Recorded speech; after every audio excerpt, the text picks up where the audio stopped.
বাঘারপাড়ায় বীর মুক্তিযোদ্ধা আব্দুল আজিজ বিশ্বাসের ইন্তেকাল। আপনারা দেখছেন সমাজের চিত্র টিভি সংবাদ।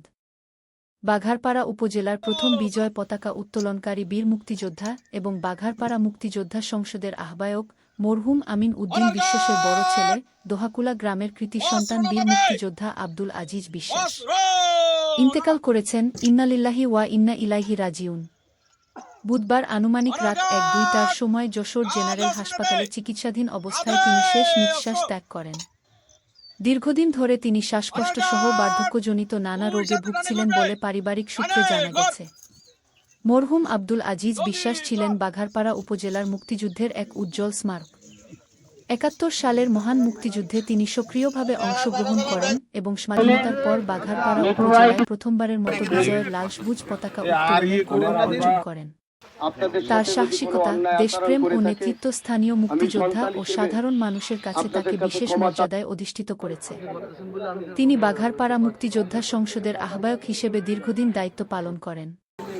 এ সময় তিনি মুক্তিযোদ্ধাদের অধিকার রক্ষা, মুক্তিযুদ্ধের চেতনা ছড়িয়ে দেওয়া এবং নতুন প্রজন্মকে ইতিহাস জানাতে গুরুত্বপূর্ণ ভূমিকা রাখেন।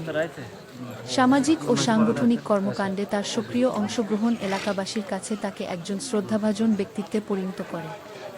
মরহুমের মৃত্যুতে বাঘারপাড়া উপজেলার রাজনৈতিক, সামাজিক ও সাংস্কৃতিক অঙ্গনে গভীর শোকের ছায়া নেমে এসেছে। বিভিন্ন মহল থেকে তার মৃত্যুতে গভীর শোক ও শোকসন্তপ্ত পরিবারের প্রতি সমবেদনা জানানো হয়েছে।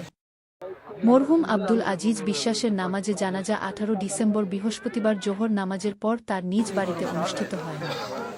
জানাজা শেষে পারিবারিক কবরস্থানে তাকে রাষ্ট্রীয় মর্যাদা দাফন করা হয়।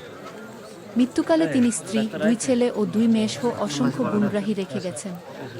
তার মৃত্যুতে জাতি হারালো একজন দেশপ্রেমিক বীর মুক্তিযোদ্ধাকে, যার অবদান ইতিহাসে চিরস্মরণীয় হয়ে থাকবে। সমাজের চিত্র টিভি সংবাদের সাথে থাকার জন্য ধন্যবাদ। সবার আগে আপনার এলাকার সংবাদ পেতে আমাদের চ্যানেলটিকে সাবস্ক্রাইব, লাইক, ফলো দিয়ে সাথে থাকুন। পরবর্তী সংবাদ শোনার আমন্ত্রণ রহিল।